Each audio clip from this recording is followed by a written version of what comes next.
हम लोग इस वीडियो में देखने वाले हैं 12th क्लास केमिस्ट्री का जो 300 VBA ऑब्जेक्टिव चल रहा है उसका पार्ट 7, यानी कि इससे पहले पार्ट 6 तक दे रखे हैं, उसको नहीं देखे जरूर देख लीजिएगा, यह पार्ट 7 होगा। चलिए वीडियो को शुरू करते हैं। तो फर्स्ट नंबर क्वेश्चन क्या होगा? फर्स्ट नंबर क्वेश्चन का नाइट्रिक अम्ल का सूत्र क्या है? जो नाइट्रिक अम्ल होता है बेसिकली उसका सूत्र क्या होता है?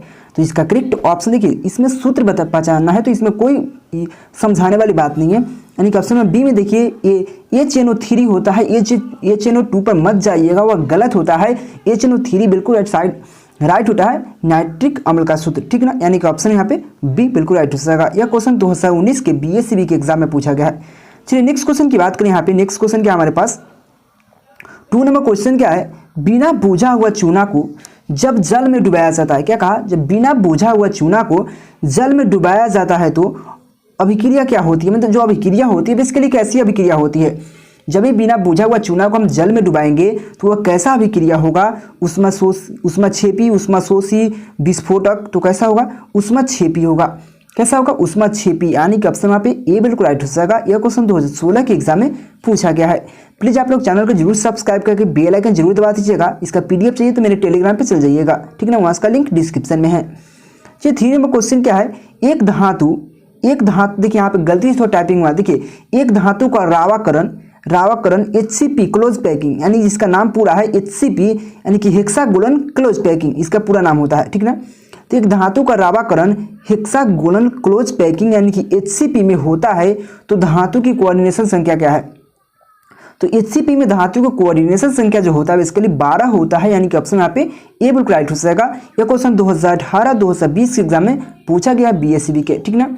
यानी कि ऑप्शन यहाँ पे ए बिल्कुल राइट हो जाएगा। देखिए आपको यहाँ पे पूरा नहीं लिख दे, डायरेक्ट आपको HCP पूछे तो डायरेक्ट आप 12 आंसर मार सकते हैं, ठीक ना। चलिए नेक्स्ट क्वेश्चन की बात करें। यहाँ पे 4 नंबर क्वेश्चन ले, बहुत अच्छा क्वेश्चन है। 1 फराड विद्युत धारा प्रवाहित करने पर प्राप्त मात्रा बराबर होगी, यानी कि जब 1 फराड विद्युत धारा प्रवाहित करेंगे तो प्राप्त जो मात्रा है इसके लिए किसके बराबर होगा? तो इसका जो करेक्ट ऑप्शन हो जाएगा ऑप्शन में सी में देखिए विद्युत रासायनिक तुल्यांक, यानी कि विद्युत रासायनिक तुल्यांक के ही 1 फराड विद्युत धारा प्रवाहित करने पर जो प्राप्त होता है वही मात्रा है। यानी कि यहाँ पे हो जाएगा ऑप्शन नंबर सी विद्युत रासायनिक तुल्यांक, ठीक ना। चलिए नेक्स्ट क्वेश्चन की बात करें। अगर बैकग्राउंड में कुछ आवाज़ आएगा उसके लिए सॉरी, क्योंकि हम डे में वीडियो शूट कर रहे हैं तो अगल बगल में आवाज़ आती रहती है। 5 नंबर क्वेश्चन क्या है? इलेक्ट्रॉन स्नेही को अभिकर्मक है। जो इलेक्ट्रॉन स्नेही अभिकर्मक कौन है बेसिकली? जिसका करेक्ट ऑप्शन हो जाएगा BF3। जो BF3 है बेसिकली क्या है? इलेक्ट्रॉन स्नेही अभिकर्मक है। यानी कि ऑप्शन यहाँ पे ए बिल्कुल राइट हो जाएगा, ठीक ना। चलिए नेक्स्ट क्वेश्चन की बात करें। देखिए जो समझने वाला होगा पक्का समझाएंगे, जो नहीं समझ में याद करने वाली है उसको याद करना पड़ेगा आपको। जैसे यहाँ पे क्वेश्चन क्या है? 6 नंबर क्वेश्चन, निम्नलिखित में सबसे प्रबल लुईस अम्ल है। सबसे प्रबल की बात कहा, अम्ल की बात कहा तो क्या होता है? आई, यानी कि आयोडाइड होना चाहिए, यानी कि BI3 सबसे प्रबल लुईस अम्ल है। यानी कि ऑप्शन यहाँ पे डी बिल्कुल राइट हो सकेगा। यह काफी बार एग्जाम में पूछा गया है, ठीक ना। यानी कि ऑप्शन यहाँ पे डी बिल्कुल राइट हो सकेगा। सबसे प्रबल लुईस अम्ल को क्या है? तो BI3, ठीक ना। चलिए नेक्स्ट क्वेश्चन की बात करें। यहाँ पे नेक्स्ट क्वेश्चन 7 नंबर क्वेश्चन क्या है? निम्नलिखित में से कौन सी धातु प्रचुर मात्रा में भूप्रपटि में पाया जाता है? जैसे कि आपको क्वेश्चन इस प्रकार से पूछ सकता है, भूप्रपटि में पाया जाने वाला तत्व कौन है, या प्रचुर मात्रा में पाया जाने वाला भूप्रपटि तत्व कौन है, इस प्रकार से पूछ सकता है। देखिए एल्युमिनियम जो होता है, magnesium, sodium, aluminium, zinc, Mg magnesium, Na sodium, Al aluminium, Zn zinc, ठीक ना। तो एल्युमिनियम जो बेसिकली होता है, यहाँ पे देखिए सी नंबर में देखिए एल्युमिनियम सबसे ज्यादा भूप्रपटि यानी कि भूमि में पाया जाता है। यानी कि ऑप्शन यहाँ पे सी बिल्कुल राइट हो जाएगा, ठीक ना। यह क्वेश्चन 2012 के एग्जाम में और ये काफी बार एग्जाम में पूछा गया क्वेश्चन है, ठीक ना। चलिए नेक्स्ट क्वेश्चन की बात करें। यहाँ पे 8 नंबर क्वेश्चन ले, लूनर कास्टिक का सूत्र है। जो लूनर कास्टिक होता है बेसिकली उसका सूत्र क्या होता है? तो लूनर कास्टिक का सूत्र होता है AgNO3। क्या होता है? AgNO3 लूनर कास्टिक का सूत्र, यानी कि ऑप्शन यहाँ पे बी बिल्कुल राइट हो सका। यह क्वेश्चन 2010 के एग्जाम में पूछा गया है, ठीक ना। चलिए नेक्स्ट क्वेश्चन की बात करें। यहाँ पे 9 नंबर क्वेश्चन में विरंजक चूर्ण का सूत्र होता है। तो विरंजक चूर्ण का सूत्र इसके लिए क्या होता है? तो विरंजक चूर्ण का जो सूत्र होता है CaOCl2 होता है विरंजक चूर्ण का सूत्र, ठीक है ना। ये भी क्वेश्चन 2009 के BSc के 12th के एग्जाम में केमिस्ट्री के एग्जाम में पूछा गया है, यानी कि काफी इंपॉर्टेंट क्वेश्चन है। देखिए सूत्र में आपको कम से कम 5 क्वेश्चन पक्का देखने को मिलेगा। सूत्र बेस याद रखिएगा इस बात को, यानी कि इसका ऑप्शन यहाँ पे बी बिल्कुल राइट हो जाएगा। चलिए नेक्स्ट क्वेश्चन की बात करें। यहाँ पे अगर नेक्स्ट क्वेश्चन 10 नंबर क्वेश्चन ले, देखिए ये बहुत अच्छा क्वेश्चन है। पेट में अत्यधिक अम्ल को बनने से रोकता, यानी कि रोका जा सकता है। देखिए यह क्वेश्चन लगभग हम पहले भी बता रखे हैं, अगर नहीं बताया तो कोई बात नहीं, आप यहाँ पे देख लीजिए, अगर बता भी रखे तो आपका रिवीजन हो जाएगा, ठीक ना। जितना लोग पूछते हैं कि एक दो क्वेश्चन रिपीट हो जाता है, देखिए हम इतना दिमाग में रखेंगे थोड़ी ना कि इससे यह पहले क्वेश्चन पढ़ा रखे हैं, जो याद में आता है तो उसको हम छोड़ देते हैं, लेकिन हमको जहाँ तक याद है कि यह क्वेश्चन पढ़ा रखे तो कोई बात नहीं, आप पढ़ लीजिए, रिवीजन हो जाएगा। इससे क्या हो जाता है, तो 10 नंबर क्वेश्चन कह रहा है पेट में अत्यधिक अम्ल को बनने से रोका जा सकता है, तो कैसे रोका जा सकता है, तो प्रति अम्ल के द्वारा, जो प्रति अम्ल होता है उसके द्वारा हम पेट में अत्यधिक अम्ल बनने से रोक सकते हैं, यानी कि आपसे यहाँ पे सी बिल्कुल राइट हो जाएगा। चलिए नेक्स्ट क्वेश्चन की बात करें, अगर 11 नंबर क्वेश्चन ले, निम्नलिखित में कौन सा, यानी कि निम्नलिखित में से किस में हाइड्रोजन बंधन नहीं पाया जाता है, यानी कि कौन है जिसमें हाइड्रोजन बंधन नहीं पाया जाता, तो HCl है बेसिकली, इसमें हाइड्रोजन बंधन नहीं पाया जाता है। क्या इसमें हाइड्रोजन बंधन नहीं पाया जाता, यह काफी बार पूछा गया क्वेश्चन है। देखिए जहां हम देखते क्वेश्चन अच्छा वहां से ले लेते हैं हम क्वेश्चन, ये नहीं देखते कि कितना बार पूछा गया है, ठीक है ना। तो यहाँ यह 2013 के एग्जाम में हमको दिखा है तो ले लिए, ठीक है ना। इससे बाद में भी पूछा गया था क्वेश्चन, लेकिन हम ध्यान नहीं दिए। चलिए नेक्स्ट क्वेश्चन की बात करें, यहाँ पे 12 नंबर क्वेश्चन क्या है, शून्य कोटि अभिक्रिया के लिए समीकरण है। जो शून्य कोटि अभिक्रिया के लिए जो समीकरण होता है, यानी कि हाफ टाइम जो काल होता है, तो टी यानी कि 1/2 क्या होता है, 1/2 प्रोपोर्शनल ए के बराबर होता है, यानी कि 12 का ए में देखिए बिल्कुल राइट हो जाएगा, टी के पावर 1/2 प्रोपोर्शनल ए के होता है, यानी कि ऑप्शन यहाँ पे ए बिल्कुल राइट हो जाएगा, क्योंकि शून्य कोटि की बात कर रहा है, ठीक है ना। जो शून्य कोटि की अभिक्रिया के लिए जो समीकरण पूछा गया है, यह क्वेश्चन 2017 के एग्जाम में पूछा गया था। चलिए नेक्स्ट क्वेश्चन की बात करें, यहाँ पे 13 नंबर क्वेश्चन क्या है, निम्नलिखित में से कौन सा, यानी कि निम्नलिखित में कौन धातु अम्ल से अभिक्रिया कर हाइड्रोजन गैस मुक्त नहीं करता है, यानी कि कौन से जो अभिक्रिया है, जो क्या कहा यहाँ पे अम्ल से अभिक्रिया करके हाइड्रोजन गैस मुक्त नहीं करता है, कौन है जो हाइड्रोजन गैस मुक्त नहीं करता, तो कॉपर। जो कॉपर है वह जब अम्ल से एसिड से अभिक्रिया करेगा तो क्या करेगा, वह हाइड्रोजन गैस मुक्त नहीं करेगा, यानी कि कॉपर बिल्कुल राइट है, लेकिन मैग्नीशियम, जिंक, लोहा सभी के सभी हाइड्रोजन गैस मुक्त करते हैं। यह क्वेश्चन 2020 के एग्जाम में पूछा गया है। चलिए नेक्स्ट क्वेश्चन की बात करें, यहाँ पे अगर यहाँ पे 14 नंबर क्वेश्चन ले, तो पहाड़ों पर जल का क्वथनांक कम हो जाए तो, यानी कि जो पहाड़ है उस पर अगर जल का क्वथनांक कम हो जाता है, क्योंकि वहाँ वायुमंडल दाब कम हो जाता है, वहाँ के वहाँ के जो दाब होता है वह ज़्यादा कम हो जाता है, वहाँ के तापमान कम हो जाता है, वहाँ के हवा ज़्यादा हो जाता है। देखिए बेसिकली जब पहाड़ है, पहाड़ पर यानी कि ऊंचा ऊंचा पहाड़ रहता है, तो पहाड़ पर जल का क्वथनांक क्यों कम हो जाता है, क्योंकि वहाँ पे वायुमंडलीय दाब जो होता है बहुत कम होता है, जो वहाँ पे वायुमंडल दाब होता है बहुत कम होता है, इसीलिए जब ऊपर जाने पर आदमी को कोई दाब की जरूरत नहीं, वह अपने आप उधियाने लगता है, उसके कोई आवश्यकता नहीं पड़ता है। जब अंतरिक्ष में जाएगा कोई व्यक्ति तो उसके लिए कोई ज़रूरत नहीं है, आप यहाँ पे धरती पे चल रहे हैं ना, वहाँ पे जहाँ मन करेगा हवा में चलने लगिएगा, ठीक ना। इसी कारण क्योंकि वहाँ पे वायुमंडलीय दाब कम हो जाता है, यानी कि ऑप्शन यहाँ पे ए बिल्कुल राइट हो जाएगा। चलिए नेक्स्ट क्वेश्चन की बात करें, यहाँ पे 15 नंबर क्वेश्चन ले, तो प्रासरण दाब निम्नलिखित में से किस समीकरण द्वारा दर्शाया जाता है या व्यक्त किया जाता है। जो प्रासरण दाब है इसके लिए किस समीकरण के द्वारा व्यक्त किया जाता है या दर्शाया जाता है, तो P = जो CRT होता है इस समीकरण द्वारा व्यक्त किया जाता है, यानी कि ऑप्शन ए में देखिए P = CRT यही होता है प्रासरण दाब के समीकरण, यानी कि ऑप्शन यहाँ पे ए बिल्कुल राइट हो जाएगा। प्लीज़ यार इतना मेहनत की, चैनल को जरूर सब्सक्राइब करके, अगर पीडीएफ चाहिए तो मेरे टेलीग्राम पर जाकर ज्वाइन हो सकते हैं, वहाँ एक मेरा नंबर मिल जाएगा, वहाँ पे उससे कॉल कर सकते हैं। ऐसे टेलीग्राम पर आपको पीडीएफ मिलता है, अगर और पीडीएफ चाहिए आपको व्हाट्सएप के माध्यम से तो वहाँ पे जाकर मेरे कॉन्टैक्ट नंबर है उस पर कॉल कर सकते हैं। जैसे कॉन्टैक्ट नंबर मेरा देने का प्रयास करूँ तो 91 17 82 30 62, ये मेरा कॉन्टैक्ट नंबर है, इस पर व्हाट्सएप पर मैसेज कीजिएगा, आपको पीडीएफ मिल जाएगी।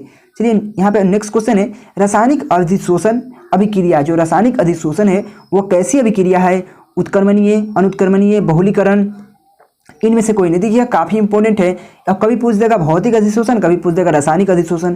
तो भौतिक अधिशोषण और रासायनिक अधिशोषण अगर अंतर पढ़े हुईएगा तो आपको याद है, हम पढ़ा रखे इससे पहले। तो जो रासायनिक अधिशोषण जो बेसिकली होता है वो बेसिकली अनुत्क्रमणीय होता है, लेकिन भौतिक अधिशोषण क्या होता है, उत्क्रमणीय होता है, ठीक है ना। तो यहाँ पर रासायनिक अधिशोषण पूछा गया है, यानी कि क्या हो जाएगा, अनुत्क्रमणीय अभिक्रिया है, तो इसका करेक्ट ऑप्शन में यहाँ पे बी बिल्कुल राइट हो जाएगा। अगर भौतिक अधिशोषण पूछे, देखिए यहाँ पे पूछा गया क्वेश्चन है कि भौतिक अधिशोषण की अभिक्रिया क्या होती है, तो क्या होगा, उत्क्रमणीय हो जाएगा, यानी कि ऑप्शन यहाँ पे ए बिल्कुल राइट हो जाएगा। दोनों में से एक क्वेश्चन आपको देखने को पक्का मिलेगा बोर्ड एग्जाम में। याद रखिएगा कि रासायनिक अभिक्रिया अनुत्क्रमणीय होता है और यहाँ पे जो भौतिक अधिशोषण होता है उत्क्रमणीय होता है, ठीक ना, यानी कि ऑप्शन यहाँ पे ए बिल्कुल राइट हो जाएगा। चलिए नेक्स्ट क्वेश्चन की बात करें, अगर 18 नंबर क्वेश्चन ले, तो CH3CH2NH2 को कहा जाता है। CH3CH2NH2 को कहा जाता है बेसिकली, इसको क्या कहा जाता है? तो इथाइलेमीन। देखिए यहाँ पे मीथ ईथ दो को बात है तो इथाइलेमीन ही होगा, क्योंकि प्रोपाइल में 3 हो जाएगा, अमोनिया हो ही नहीं सकता, तो क्या हो जाएगा यहाँ पे, क्योंकि 2 कार्बन है, यहाँ कार्बन है कि ये कार्बन है, यानी कि 2 कार्बन है, यानी कि इथाइल हो जाएगा, यानी कि इथाइलेमीन का यह सूत्र है। ठीक है ना, क्या है? CH3CH2NH2 क्या है? इथाइल एमीन के सूत्र है, ये में लास्ट में एमीन लगा हुआ है। ऐसे IUPAC नेम पढ़ना है आपको, हम पढ़ाएंगे, टेंशन मत लीजिए। यानी कि ऑप्शन यहाँ पे ए बिल्कुल राइट हो जाएगा। ये क्वेश्चन 2019 के एग्जाम में पूछा गया है। चलिए नेक्स्ट क्वेश्चन की बात करेंगे। यहाँ पे 19 नंबर क्वेश्चन ले, कॉपर धातु का शोधन निम्नलिखित में से किस विधि द्वारा किया जाता है? जो कॉपर होता है Cu, जिसको कॉपर बोला जाता है, तो कॉपर धातु का जो शोधन होता है इसके लिए किस विधि द्वारा किया जाता है? किस विधि? तो विद्युत अपघटनी शोधन, मंडन परीक्षण। देखिए ज़्यादा समझने वाली बात नहीं यहाँ पे। देखिए इस आपको कॉपर जब पढ़ाएंगे, आपको पढ़ा रखे हैं, नहीं देखिए जरूर देखिएगा, ना तो फिर से एक वीडियो बनाएंगे, उसके लिए टेंशन मत लीजिए। तो क्या हो जाएगा? कॉपर धातु का जो शोधन होता है इसके लिए विद्युत अपघटनी शोधन द्वारा किया जाता है। ये क्वेश्चन 2019 के एग्जाम में पूछा गया था। ऐसे आपको पूछा जाएगा कॉपर के अयस्क का नाम लिखे और इसका शोधन करे या इसका अभिक्रिया लिखे, इस प्रकार से लॉन्ग क्वेश्चन में मिलता है। ठीक है ना, यानी कि ऑप्शन यहाँ पे ए बिल्कुल राइट हो जाएगा। चलिए नेक्स्ट क्वेश्चन की बात करें, अगर यहाँ पे 20 नंबर क्वेश्चन ले, तो मानव शरीर नहीं उत्पन्न करता है। देखिए मानव शरीर जो है, हमारा जो मानव शरीर होता है इसके लिए क्या नहीं उत्पन्न कर सकता? अब बताइए, विटामिन हमारे शरीर में उत्पन्न होता है? नहीं, विटामिन की पूर्ति प्रकृति से होता है। विटामिन आपको कुछ ना कुछ खाने से होगा, जैसे सूर्य से आपको विटामिन सी प्राप्त होगा, उसी प्रकार से फल फूल खाने से आपको विटामिन प्राप्त होता है। तो हमारे शरीर में विटामिन उत्पन्न नहीं होता है, एंजाइम, हार्मोन, DNA सब होता है, लेकिन विटामिन जो है बेसिकली हमारे शरीर में नहीं होता, वो आपको पूर्ति करना पड़ता है किसी अन्य माध्यम से। ठीक है ना, कुछ खाकर, कुछ पीकर, ऐसे विटामिन को जो कमी होता है, मतलब विटामिन जो होता है शरीर में नहीं पाया जाता। यानी कि ऑप्शन यहाँ पे बी बिल्कुल राइट हो जाएगा। यह क्वेश्चन 2021 के एग्जाम में पूछा गया है। चलिए नेक्स्ट क्वेश्चन की बात करें, यहाँ पे अगर 21 नंबर क्वेश्चन ले, तो एसीटो यानी कि एसीटोन का रस जो IUPAC नेम क्या है? देखिए एसीटोन का जो उपैक नेम बेसिकली क्या होता है? तो इसका उपैक नेम हो जाता है ऑप्शन में प्रोपेनॉन होता है। क्या होता है? प्रोपेनॉन। जो प्रोपेनॉन का सूत्र होता है C3H6O होता है। प्रोपेनॉन क्या होता है? C3H6O होता है प्रोपेनॉन, इसी को एसीटोन बोला जाता है। तो एसीटोन को अगर IUPAC नेम में बात करें तो यहाँ पे IUPAC यह नाम हो जाता है प्रोपेनॉन। प्रोपेनॉन के अगर एथी में नाम बात करें तो एसीटोन कहा जाता है। प्रोपेनॉन के एसीटोन भी कह सकते हैं, लेकिन प्रोपेनॉन का सूत्र क्या होता है? C3H6O होता है, यह इसके लिए इसका सूत्र होता है। ठीक है ना, यानी कि ऑप्शन में यहाँ पे सी बिल्कुल राइट हो जाएगा। यह क्वेश्चन 2021 के एग्जाम में पूछा गया है। चलिए नेक्स्ट क्वेश्चन की बात करें, अगर 22 नंबर क्वेश्चन ले, विटामिन ए कहलाता है, जो विटामिन ए है बेसिकली उसको क्या कहा जाता है? विटामिन ए को क्या कहा जाता है? कंफ्यूजिंग में मत पड़िएगा, या आपको बहुत लगा आंसर गलत मिलेगा, लेकिन हम जो देंगे बिल्कुल राइट है। विश्वास नहीं तो आप गूगल पर सर्च कर सकते हैं, सिंपल है। तो रेटिनॉल होगा, क्या होगा? रेटिनॉल। रेटिनॉल जो बेसिकली विटामिन ए के बोला जाता है, रेटिनॉल, यानी कि ऑप्शन में ए बिल्कुल राइट हो जाएगा। विटामिन ए को क्या कहा जाता है? रेटिनॉल कहा जाता है। यह क्वेश्चन 2021 के एग्जाम में पूछा गया है। चलिए नेक्स्ट क्वेश्चन की बात करें, अगर यहाँ पे अगर नेक्स्ट क्वेश्चन ले 23 नंबर क्वेश्चन ले, तो मेरे पास 23 नंबर क्वेश्चन क्या हो जाएगा? निम्नलिखित में कौन प्रबल क्षार है? निम्नलिखित में कौन है जो कि प्रबल क्षार है? क्षार की बात कर रहा है सबसे प्रबल, तो हमारे बेंजीन जो एमीन होता है बेसिकली सबसे प्रबल क्षार होता है, यानी कि ऑप्शन यहाँ पे ए बिल्कुल राइट हो जाएगा। ठीक ना, जो बेंजीन बेसिकली बेंजीन का सूत्र C6H6 होता है, इस प्रकार से फॉर्मूला भी लिख सकते हैं इस प्रकार से। तो ये बेंजीन का सूत्र होता है, ये भी पूछा जाता है। तो बेंजीन का सूत्र क्या होता है? तो बेंजीन एमीन जो होता है बेसिकली वो सबसे प्रबल क्षार होता है। ठीक ना, चलिए नेक्स्ट क्वेश्चन की बात करें, यहाँ पे 24 नंबर क्वेश्चन ले, निम्नलिखित में से कौन बायोडिग्रेडेबल बहुलक है? क्या कहा? निम्नलिखित में कौन है जो कि बायोडिग्रेडेबल बहुलक है? तो पॉलीथीन, सेलुलोज, नाइलॉन 6 तो बेसिकली सेलुलोज जो है बेसिकली बायोडिग्रेडेबल बहुलक है, यानी कि ऑप्शन यहाँ पे बी बिल्कुल राइट हो जाएगा। बायोडिग्रेडेबल बहुलक कौन है? तो सेलुलोज। सेलुलोज क्या है? तो बायोडिग्रेडेबल बहुलक है। यह क्वेश्चन 2011 के एग्जाम में पूछा गया है, इसको आराम से पढ़िएगा। बायोडिग्रेडेबल ठीक ना बहुलक, यानी कि सेलुलोज। चलिए नेक्स्ट क्वेश्चन की बात करें, अगर 25 नंबर क्वेश्चन है, 25 नंबर क्वेश्चन है, देखिए निछालन द्वारा अयस्क क्या किया जाता है? जो निछालन द्वारा अयस्क का क्या किया जाता है? ऑक्सीकरण, अवकरण, सांद्रण, जारण। तो जो निछालन द्वारा किया जाता है अयस्क का सांद्रण किया जाता है। अयस्क का निछालन द्वारा क्या किया जाता है? सांद्रण किया जाता है, यानी कि ऑप्शन यहाँ पे सी बिल्कुल राइट हो जाएगा। अयस्क का सांद्रण निछालन विधि द्वारा किया जा सकता है। इस प्रकार से क्वेश्चन पूछ सकता है कि अयस्क का सांद्रण कैसे किया जा सकता है, कैसे किया जाता है? तो निछालन द्वारा, या निछालन द्वारा अयस्क का किया जाता है तो सांद्रण, सिंपल है, यानी कि ऑप्शन यहाँ पे सी बिल्कुल राइट हो जाएगा। चलिए नेक्स्ट क्वेश्चन की बात करें अगर यहाँ पे 26 नंबर क्वेश्चन क्या है, 26 नंबर क्वेश्चन क्या है, गैंग और फ्लक्स मिलकर बनता है। देखिए गैंग होता है जो जिसमें अशुद्धि, मानिए गैंग जिसको बोला जाता है अशुद्धि को बोला जाता है। जैसे कि कोई भी सामान है उसमें कीड़ा पत्थर जो भी होता है, एक जो कीड़ा उड़ा रहता है या पत्थर कंकर पत्थर, उसको गैंग बोला जाता है। तो गैंग और फ्लक्स मिलकर क्या बनता है, बेसिकली अयस्क बनता है या खनिज बनता है। तो जो इसका करेक्ट ऑप्शन हो जाएगा यहाँ पे जो इसका 26 है ना, तो 26 का हो जाएगा हमारे पास खनिज बनता है। क्या बनता है, खनिज बनता है। जो गैंग और अयस्क मिलकर क्या बनता है, खनिज बनता है, ठीक ना। यानी कि ऑप्शन यहाँ पे ए बिल्कुल राइट हो जाएगा, ठीक ना। क्योंकि देखिए खनिज होता है बेसिकली उसमें गैंग मतलब सभी चीज मिक्सिंग रहता है, उसके बाद उसको हम यदि करके हम अलग अलग कार्य करते हैं, ठीक ना। यानी कि ऑप्शन यहाँ पे ए बिल्कुल राइट हो जाएगा। चलिए नेक्स्ट क्वेश्चन की बात करें यहाँ पे अगर 27 नंबर क्वेश्चन ले तो बीसीसी इकाई सेल में, देखिए यहाँ पे दो क्वेश्चन आपको क्लियर कर देंगे कि अब दोनों क्वेश्चन काफी इंपॉर्टेंट है। बीसीसी इकाई सेल में संकुलन क्षमता होती है, या बीसीसी इकाई सेल की संकुलन क्षमता क्या होती है, तो उसका होती है 68%। अगर यही क्वेश्चन आपको पूछ दे कि बीसीसी इकाई सेल में खाली जगह होगी यानी कि रिक्त स्थानों की संख्या क्या होता है, तो 38%, सॉरी 32%। क्या होता है 32%, क्योंकि 32 और यहाँ पर दोनों को जोड़ दीजिएगा तो 100 हो जाएगा, यानी फुल हो जाएगा। तो देखिए खाली अगर रिक्त स्थान जो होता है बेसिकली क्या होता है 32% होता है, 32% नहीं होता है 32%। और जो उसका भरा हुआ रहता है संकुलन क्षमता होता है 68% होता है, ठीक ना। यानी कि ऑप्शन यहाँ पे ए बिल्कुल राइट हो जाएगा।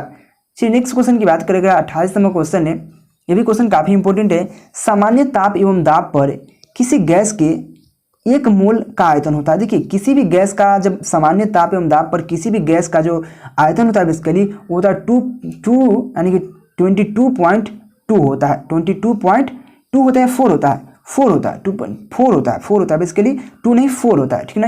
याद रखिएगा 4 होता है, यानी कि 22.4 यानी कि 22.4 होता है लीटर सामान्य ताप एवं दाब पर गैस की आयतन, ठीक है ना। यानी कि ऑप्शन यहाँ पे सी बिल्कुल राइट हो जाएगा। 2 मतलब गलती से बोला गया है क्योंकि 2 यहाँ पे 22.4 होता है, इतना लीटर होता है बेसिकली, क्योंकि थोड़ा ज़्यादा ही फर्क है ना। अगर यहाँ पे अगर ऑप्शन में अगर नहीं रहता ऐसा, देखिए अगर ऑप्शन में आपको अगर कुछ ऐसा रहता यहाँ पे 21 देता, अगर 2 देता तब पर भी सही हो जाता, 2 वाला ही सही, क्योंकि 22 होता है उसके बाद दशमलव के बाद थोड़ा अंक इधर उधर भी हो सकता है। तो अगर 3 कर दे तो आप ध्यान रखिएगा, 3 4 5 कर दे तो इसमें ज़्यादा कोई फर्क नहीं है, लेकिन यहाँ पे 4 दे रखा है तो 4 सही हो जाएगा, यानी कि ऑप्शन यहाँ पे सी बिल्कुल राइट हो जाएगा। चलिए नेक्स्ट क्वेश्चन की बात करें अगर यहाँ पे नेक्स्ट क्वेश्चन 29 नंबर क्वेश्चन क्या है, उत्कृष्ट गैस का मुख्य स्रोत है। तो उत्कृष्ट गैस का जो मुख्य स्रोत बेसिकली क्या होता है, वायुमंडल, समुद्र, चट्टान, जल। तो बेसिकली क्या होता है वायुमंडल, जो उत्कृष्ट गैस होता है उसका जो स्रोत होता है बेसिकली वायुमंडल होता है, यानी कि ऑप्शन यहाँ पे ए बिल्कुल राइट हो जाएगा। चलिए नेक्स्ट क्वेश्चन की बात करें, देखिए बैकग्राउंड में आवाज आ रही होगी उसके लिए सॉरी, क्योंकि अब क्या कर सकते हैं हम। देखिए 30 नंबर क्वेश्चन क्या है बेसिकली, निम्नलिखित में से कौन सा रेड लेड है, मतलब रेड लेड का सूत्र क्या होता है, रेड लेड बेसिकली कौन है। रेड लेड की अगर बात करें तो रेड लेड होता है PB3O4, PB3O4 क्या होता है PB3O4, PB3O4 होता है रेड लेड का सूत्र, यानी कि ऑप्शन यहाँ पे बी में देखिए बिल्कुल राइट है। बहुत ईजी क्वेश्चन है, बहुत ईजी यह सूत्र है, रेड लेड का सूत्र होता है PB3O4। यहाँ पे देखिए 3 पे मत जाइएगा, मतलब आपको 3 4 एक मतलब बढ़ते हुए क्रम में मान लीजिए PB3 है तो O4 हो जाएगा, सिंपल है, समझ गए। इस बात को ध्यान दीजिएगा। तो इस वीडियो में 30 क्वेश्चन रखेंगे, क्योंकि हर वीडियो में हम 30 क्वेश्चन रखते हैं, क्योंकि ज़्यादा वीडियो लंबा नहीं होना चाहिए, आपको पढ़ने में आसानी हो। तो thank you watching for this video. इसके बाद आंसर आता है, आंसर पर अगर नजर डाले तो आंसर इसके बाद आता है। इसका PDF कहाँ मिलेगा, टेलीग्राम पे। टेलीग्राम पे अगर नहीं मिल पाता है तो मेरा कॉन्टैक्ट नंबर, उस पर आप क्या कीजिए, सबसे पहले मैसेज कर लीजिए। मेरा कॉन्टैक्ट नंबर है 9117823062, 9117823062। इस पर व्हाट्सएप पर कर लीजिएगा, आपको PDF मिल जाएगी, ठीक ना। तो thank you watching for this video. अगर वीडियो पसंद है तो प्लीज़ लाइक, सब्सक्राइब और दोस्तों को जरूर शेयर कर दीजिएगा। Thank you.